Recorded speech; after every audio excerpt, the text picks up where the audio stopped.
Dari Valentino Rossi ke Veda Ega Pratama. 26 tahun lalu, di tahun 2000, masyarakat Indonesia punya tontonan yang ditunggu-tunggu pada akhir pekan di layar kaca.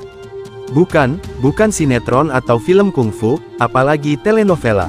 Ini tentang olahraga. Namun, bukan sepak bola, bukan juga bulu tangkis. Dalam dua cabang ini seperti wajib nobar bagi warga negara Indonesia. Olahraga ini adalah balap motor. Ya, MotoGP. Jagoannya, Valentino Rossi. Bagi masyarakat Indonesia saat itu, menonton MotoGP dengan sosok Valentino Rossi di tiap balapannya itu sama serunya dengan nonton Piala Dunia. Rossi di MotoGP itu seperti sang jagoan pemeran utama yang gonta-ganti musuh untuk dikalahkan. Max Biaggi, Sete Gibernau, Casey Stoner, Jorge Lorenzo, hingga yang paling kontroversial dan menjadi rival abadi hingga saat ini, Marc Marquez. Drama, penampilan Rossi di MotoGP memang berlimpah drama. Oleh karena itulah dia banyak diidolakan oleh fans MotoGP di tanah air. Maaf untuk penggemar Marc Marquez, Rossi terbukti lebih digemari oleh masyarakat dengan seringnya pembalap Italia itu berkunjung ke Indonesia, jadi duta salah satu jenama sepeda motor, dan tidak sedikit tampil bersama Komeng di layar kaca. Bahkan hingga saat ini, BUMN Migas Indonesia, Pertamina, menjadi sponsor utama VR46 Racing Team. Namun, ketika masa keemasan sang peraih 6 gelar juara MotoGP itu mulai memudar dan akhirnya pensiun di tahun 2021, lamat-lamat gairah menonton MotoGP mulai berkurang bagi sebagian orang. Tinggal fans Marc Marquez yang terhibur lantaran hanya dia yang bisa menyamai panjangnya karir balap dan gelar juara dunia MotoGP yang diraih oleh Rossi. Masih ada yang menonton MotoGP, tapi tidak semasif era Rossi dulu. Pokoknya sepi. Tapi kini, di tahun 2026, gairah menonton MotoGP bagi masyarakat Indonesia seperti kembali ke masa tahun 2000-an. Fans Valentino Rossi berbondong-bondong balik menonton balapan motor itu. Tapi bukan untuk menanti balapan di kelas utama MotoGP, melainkan Moto3, dengan jagoan baru yang kali ini asli Indonesia, remaja 17 tahun dari Gunung Kidul Yogyakarta bernama Veda Ega Pratama. Veda bukanlah pembalap Indonesia pertama yang mewakili merah putih di ajang balap motor Grand Prix. Ada nama-nama yang sudah lebih dulu sering masuk pemberitaan seperti Doni Tata, Raffi Topan, Dimas Eki Pratama, Andi Gilang, hingga Mario Aji yang saat ini masih balapan di kelas oto-oto.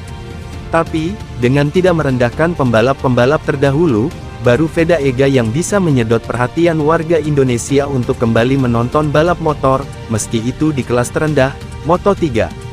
Apa yang dilakukan Veda Ega Pratama di awal musim 2026 bukan cuma lumayan bagus untuk ukuran debutan. Ini bukan cerita adaptasi biasa yang butuh 1-2 musim untuk sekadar bertahan di papan tengah. Veda langsung menusuk ke rombongan depan, dan dalam percakapan komentator tentang perebutan podium. Di seri kedua musim ini, di Autodromo Internasional Ayrton Senna, Brasil, ia finish di posisi ketiga. Sebuah hasil yang, kalau dilihat sekilas, mungkin terasa seperti satu kejutan. Tapi kalau ditarik ke belakang, sejarah yang ditulis oleh Veda itu buah dari hasil latihannya balapan di parkiran Pasar Sapi Gunung Kidul sejak usianya 5 tahun. Dalam sejarah panjang pembalap Indonesia di Grand Prix, pencapaian Veda Ega adalah pendobrak. Indonesia, kalian memiliki bintang, kata komentator MotoGP saat Veda mencatat sejarah sebagai pembalap Indonesia pertama yang berhasil naik podium Grand Prix.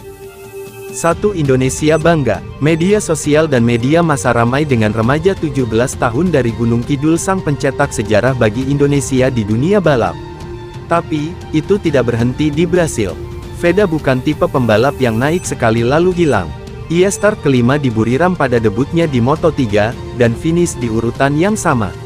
Ini pencapaian yang sudah sangat bagus bagi seorang pembalap pemula di Moto3. Lalu Veda konsisten 2 kali start dari posisi keempat pada GP Brasil dan Amerika. Sederhananya dalam bahasa balap, Veda cukup cepat.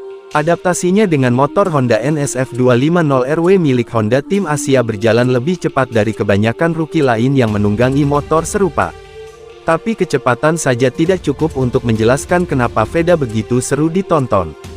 Ada satu hal lain yang terasa familiar bagi para penggemar MotoGP, yakni cara Veda balapan, agresif, berani, sedikit nekat. Gaya seperti ini bukan hal baru di MotoGP. Dulu, Valentino Rossi dijuluki The Doctor karena kepiawaiannya dalam hal-hal teknis terkait mekanis motor yang diterjemahkan sempurna saat balapan.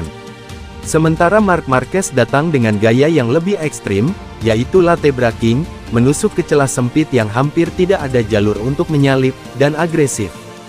VEDA, dalam skalanya di Moto3, memperlihatkan pola yang mirip dengan Marquez. Layaknya semua pembalap dengan gaya seperti itu, risikonya juga serupa. Di Austin, saat berada di grup depan, VEDA mengalami high side keras. Sama seperti kebanyakan jenis kecelakaan yang dialami idolanya, Marc Marquez. VEDA tanpa poin di balapan ketiganya di Moto3. High side itu kembali terulang di Jerez, Spanyol, saat kualifikasi kedua yang membuat VEDA harus memulai balapan dari posisi 17.